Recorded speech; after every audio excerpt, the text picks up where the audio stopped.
Welcome back to another video on KobeMC Photography's channel. That's me, Kobe Mercury Clark. If you're new to the channel, welcome, welcome, welcome. Thank you for stopping by. This video is going to be interesting. So a little while ago, I was watching a video in regards to high ISO shooting and how, the quality difference between shooting high ISO with your camera, shooting low ISO with your camera, or shooting high ISO with the camera and then using software to denoise the image, which way works best, right? In a matter of speaking, it was a little inconclusive. One of the reasons being is I noticed the things that the person was bringing up in regards to color fidelity, color accuracy, and things like that didn't really affect us as Pentax shooters.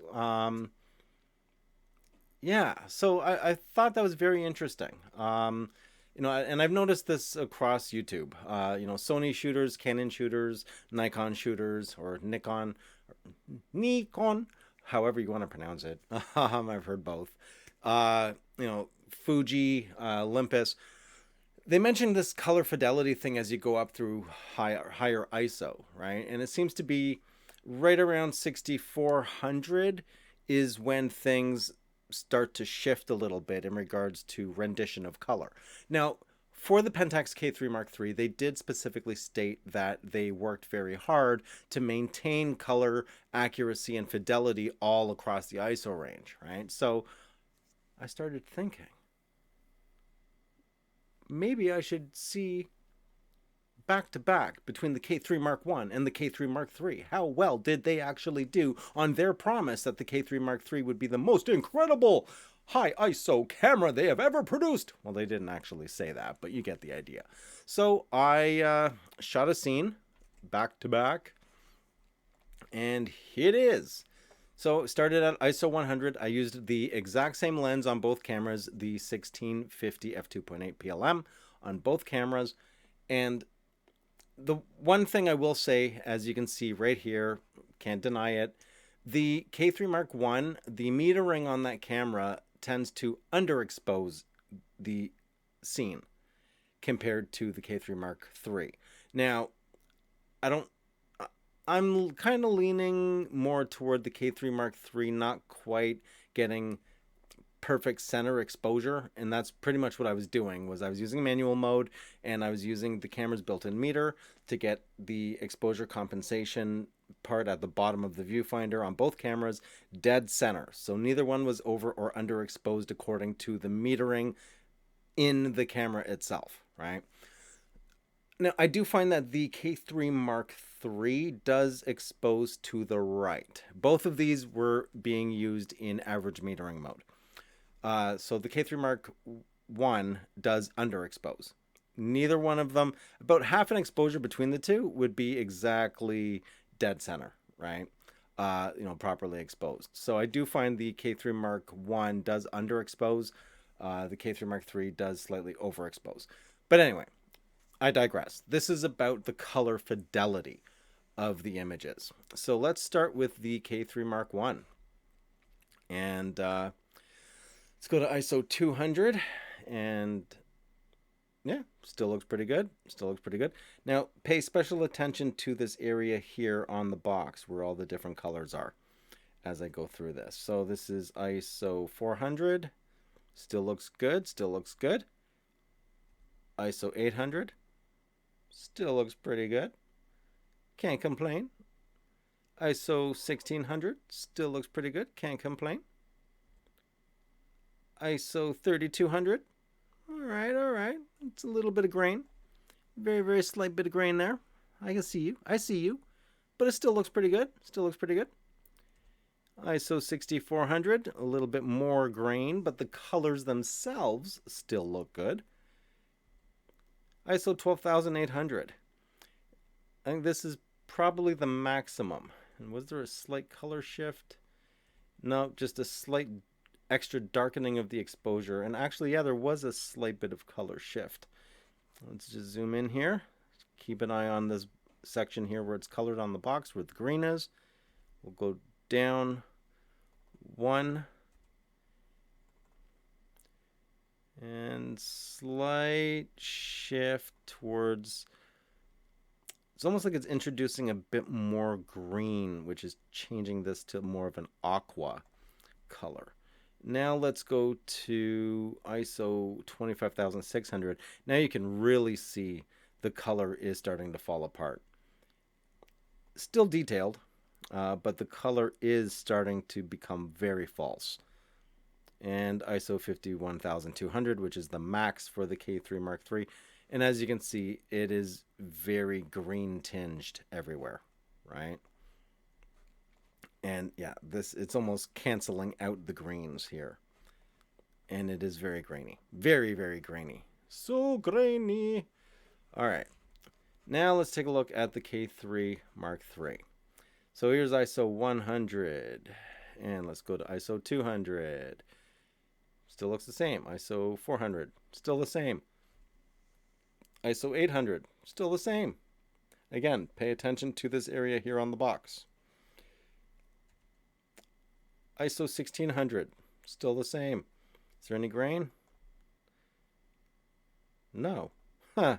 All right, let's keep going. ISO 3200. Still looks the same. Imperceptible. Still looks the same. Still looks the same. Not really any grain. All right, let's keep going.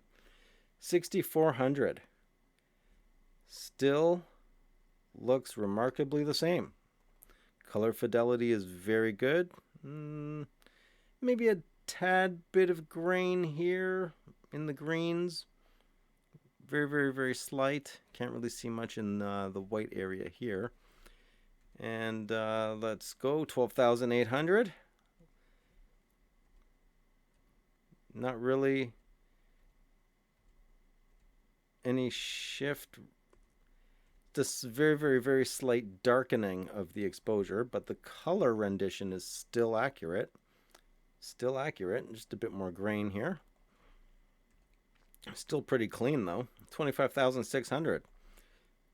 Very, very tight knit, grainy kind of, filmic look. Still very usable. And 51,200, which is the maximum on the K3 Mark I. And yeah, you can see that there is grain, but it's so tightly knit. It's very film looking. Very, very film looking. It's not splotchy grain, right? But the color fidelity is still there.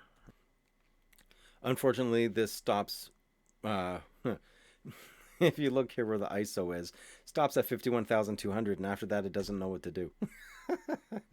So I'm going to have to try to go by memory here. So 51,000, so this would be 102,000 ISO, which still pretty, obviously there's grain everywhere, right?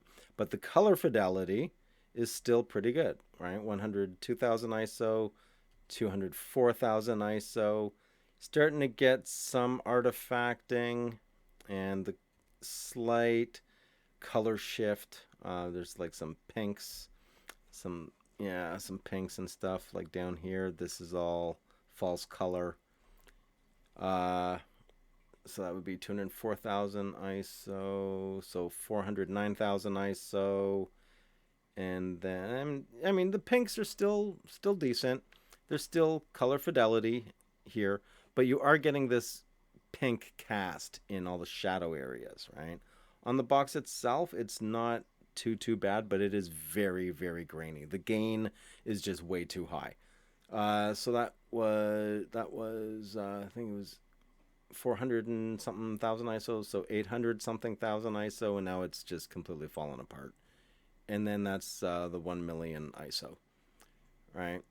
So let's bring this back down to, let's see, 51,100 and 2,000, 204,000 ISO, and let's compare that with the 51,000 ISO from the K3 Mark I. And yeah, you're basically getting about two stops of two extra stops of image quality on the K3 Mark III. However, this is more about the color fidelity. So with the color fidelity element being said, and the other thing too is actually the sharpness, right? So let's go down here. So this, you should be able to read this. So let's see what happens here. Yeah, it's a bit off, but you can just barely make this out, right? So let's drop this down to the same 51,200. So yeah, that's a huge difference. Huge difference. You can still see the color fidelity and the gradation between the green, the yellow, and the reddish here. The red is a little, or orange actually. I don't believe it's red. I believe it's orange. Let's find out. Let's just go down and take a look. Okay, the very, very tip of it is red. Very, very tip. Right? So when you start to lose some of those very, very subtle color details, 12,800, 25,600. So yeah, right between 12,800 and 25,600 is when you start to lose those on the K3 Mark III. And on the K3 Mark I, we're at 12,800.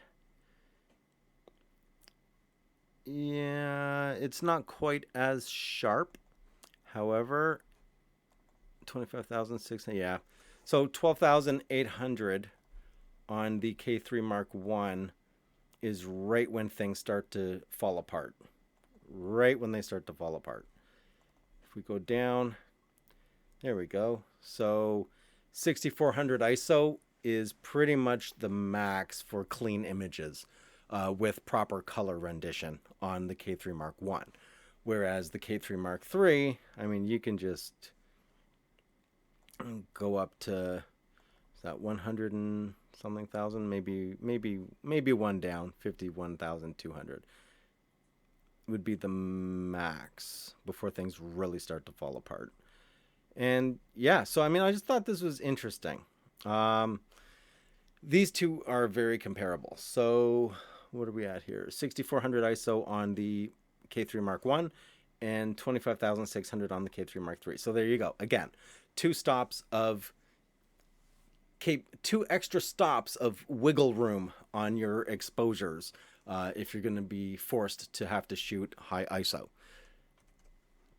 So yeah, I thought that was very interesting. Very interesting. Yeah, I mean, you saw it yourself, So the problem is when you're watching these other YouTube videos and these other YouTube channels and they're mentioning, color fidelity issues, exposure things, very image quality specific items in their videos and how your camera will do this and will do that. The one trend I've noticed is a lot of the things they mention, I just have not really seen with Pentax cameras. Period. I just have not. And here you go. Ridiculously high ISO, because even to this day, it always seems to be 6400 ISO is as high as you should go.